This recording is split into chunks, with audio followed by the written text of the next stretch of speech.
Hello दोस्तों, स्वागत सत्कार और अभिनंदन आप सभी का एक बार फिर से कॉन्सेप्ट आरएनए परिवार के यूट्यूब चैनल पे आप सभी का स्वागत करता हूं मैं।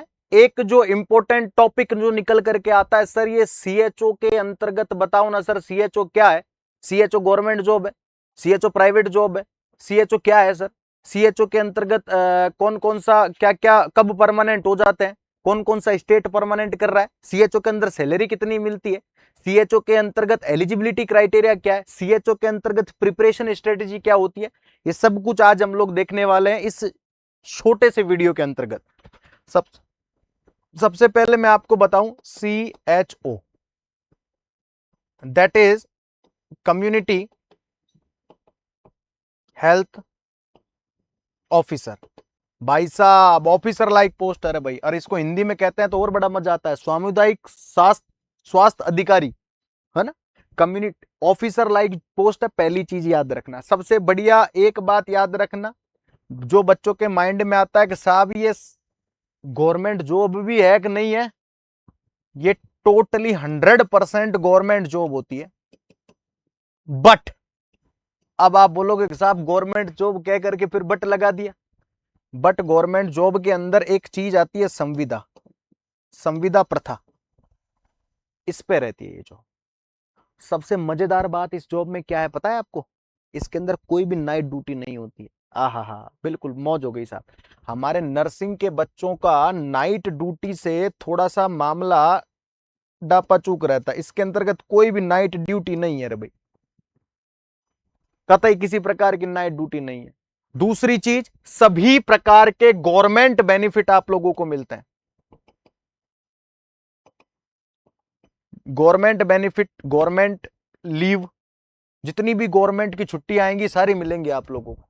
अब गवर्नमेंट के अंदर तो बहुत सारी छुट्टी आती रहती है, कभी किसकी आ गई, कभी किसकी आ गई, सब मिलने वाली है भाई साहब, पहली चीज। ठीक है, तो ये याद रखना, कुछ कुछ चीजें बता रहा हूं मैं। अब आता है साहब, परमानेंट भी करते हैं क्या? परमानेंट का बताता हूं मैं, समझना बात को। अलग अलग स्टेट जो होता है, अलग अलग राज्य अलग अलग स्ट्रेटजी अपनाता है परमानेंट करने की। बोले सर ये कैसे? इधर देखो, कोई राज्य कह देता है कि 2 साल वर्क करो और उसके बाद में परमानेंट करेंगे। कोई कह देगा कि 2 साल वर्क करो उसके बाद में परमानेंट कर दिया जाएगा। कोई कहता है कि 5 साल वर्क करो उसके बाद में परमानेंट करेंगे।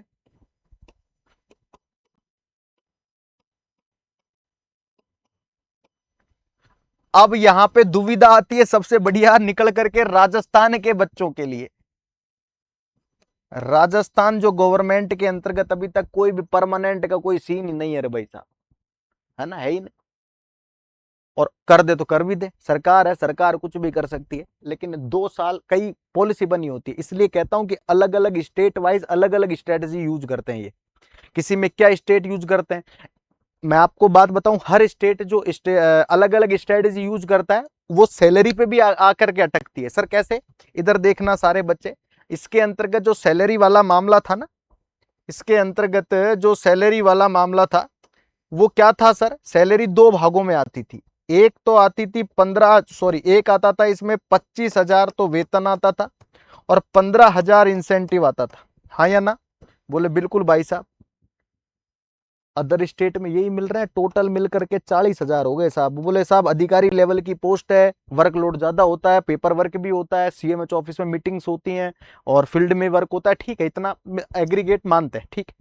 अब राजस्थान वालों ने तो और भी गजब का ही काम कर दिया। राजस्थान में इसको घटा करके 18,900 ही कर दिया भाई साहब। जो 25,000 जो वेतनमान था उसको 18,900 ही कर दिया। इसलिए तो कहा है मैंने कि अलग अलग जो स्टेट होते हैं वो अलग अलग रणनीति अपनाते हैं भाई साहब, कि कौन सी रणनीति क्या होगी और कौन सी रणनीति क्या होती है। सबसे ज्यादा जो सवाल आता है वो एलिजिबिलिटी क्राइटेरिया पे आता है।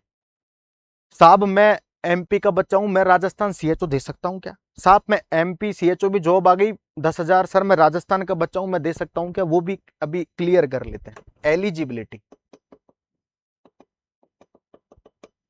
जो एलिजिबिलिटी क्राइटेरिया होता है भैया, इसके अंतर्गत सबसे पहले याद रखना आप सभी बच्चे, बीएससी नर्सिंग होना चाहिए और बीएससी नर्सिंग के साथ आप लोगों के पास सीसीएच सर्टिफिकेट होना चाहिए।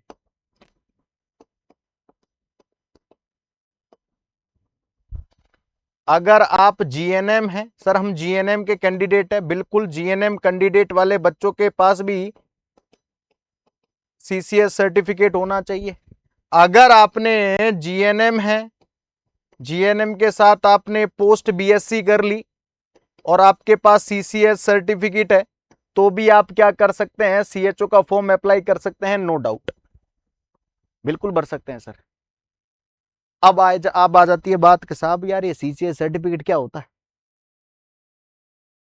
हमारे पास तो है नहीं, हम तो 2020-19 में पास आउट हो गए सर, हमारे पास तो सीसीएस सर्टिफिकेट ही नहीं। अब तो अलग अलग स्टेट की अलग अलग स्ट्रेटेजी होती है, इसलिए हमारे राजस्थान स्टेट इस मामले में थोड़ा सा रियायत दे देता है भैया।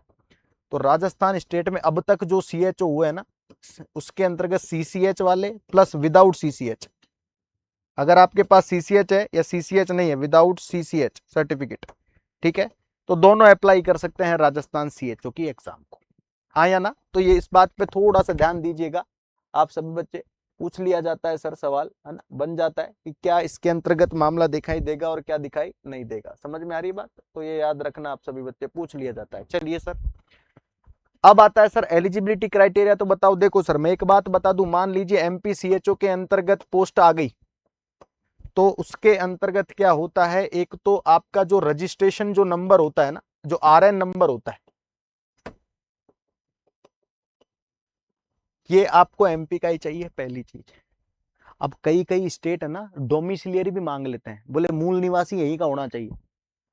अब अगर ये मांग लिया तो फिर पॉसिबल नहीं है कि राजस्थान का बच्चा एमपी में भर दे, समझ में आई बात। इसी प्रकार से अलग अलग जो, ये तो जब अलग अलग सीएचओ आती है, जैसे अलग अलग स्टेट के सीएचओ की जो विज्ञप्ति आपको जारी होगी, जैसे एमपी की होगी, यूपी की होगी, बिहार की होगी, तो ये नोटिफिकेशन में पता लगेगा कि कौन सा स्टेट भर सकता है, कौन से नहीं भर सकता है, समझ में आई बात। बोले बहुत बढ़िया, बोले साहब इसके अंदर प्रिपरेशन की स्ट्रेटेजी भी बताओ, कैसे प्रिपरेशन करें हम लोग सीएचओ की। सीएचओ की करने के लिए आपको ज्यादा माथाफोड़ी करने की आवश्यकता नहीं है कि साहब 10 घंटे पढ़ो न 15 घंटे पढ़ो, कुछ भी नहीं है। अगर मैं मान के चलूं, कौन सा महीना चल रहा है, जुलाई, अगस्त, सितंबर, अक्टूबर, नवंबर, दिसंबर, चलो मान करके चलते हैं हम, कि मान करके चलते हैं कि दिसंबर में आपका किसी भी एक स्टेट के सीएचओ का एग्जाम हो जाएगा, तो मतलब हमारे पास कितने महीने हैं, बोले 5 महीने बच गए साहब। इन 5 महीनों में कुछ भी नहीं करना है, 5 घंटे लगातार पढ़ना है, दिन में 24 घंटे में सिर्फ 5 घंटे पढ़ो।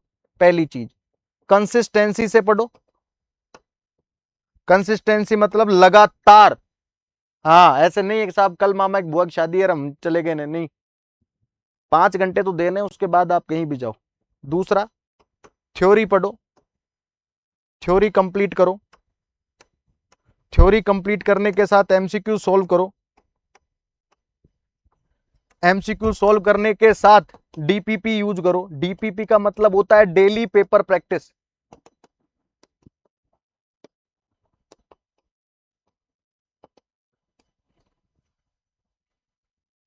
ये देना ही देना है सर। अब बात आती है सर, नॉन नर्सिंग हमारे पल्ले नहीं पड़ती है साहब, नहीं पड़ेगी, ऑब्वियसली बात है, नॉन नर्सिंग का तो काम ही यही है, बच्चों को उलझाना है, हाँ इसीलिए तो ऐड किया है।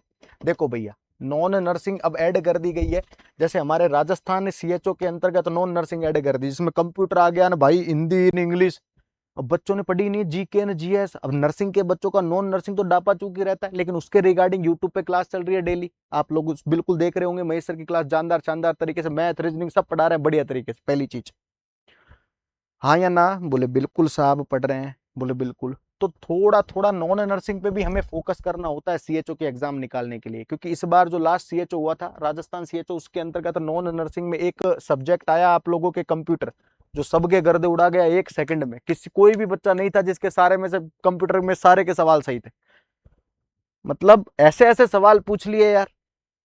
RSCIT जो है कंप्यूटर का, जो कंप्यूटर का कोर्स होता है ना भाई साहब, उसमें ऐसे सवाल नहीं आए, इतने गजब गजब के सवाल पूछे, ठीक है। तो डरना नहीं है, अगर नॉन नर्सिंग का पार्ट अगर थोड़ा टफ आता है तो थोड़ा समझ करके किया जाए, और नेगेटिव मार्किंग से बचना है, आपको सीएचओ बनने से दुनिया की कोई ताकत नहीं रोक सकती है फिर, क्लियर। तो मेरी इन बातों को विशेष ध्यान देना। जो भी नए बच्चे हैं, ये वीडियो मैंने स्पेशली उन बच्चों के लिए बनाया है जो अभी अभी 4th ईयर पास आउट करके आए हैं, तो सोचना चाहते हैं सर सीएचओ क्या होता है, हमको एक बार बताओ ना सर, इसमें क्या रहेगा, सैलरी क्या मिलेगी और किस प्रकार से हम जॉब लग सकते हैं। तो बिल्कुल इस प्रकार की स्ट्रेटेजी से आप सीएचओ बन सकते हैं। क्लियर। अब मैं मिलता हूं आप लोगों से नेक्स्ट वीडियो में, तब तक के लिए मुझे इजाजत दीजिए। Thank you everyone, thank you so much for this, thank you.